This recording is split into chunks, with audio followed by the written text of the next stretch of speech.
3 question ಬೇಡ, 5 question ಇಡುವ. 5ರಲ್ಲಿ 5ಕ್ಕೂ S R no ನೋಡುವ.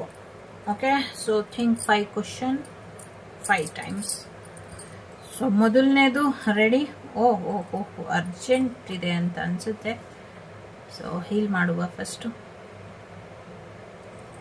ಓಕೆ, ಮೊದಲನೇದು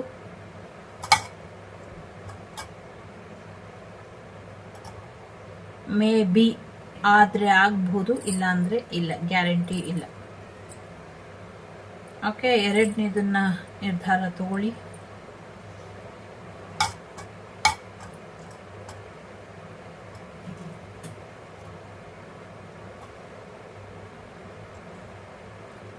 ಡೆಫಿನೆಟ್ಲಿ ಆಗತ್ತಂತೆ, ಖಂಡಿತವಾಗಿ ಆಗುತ್ತೆ ಅಂತ ಹೇಳ್ತಿದ್ದಾರೆ. ಮೂರನೇದು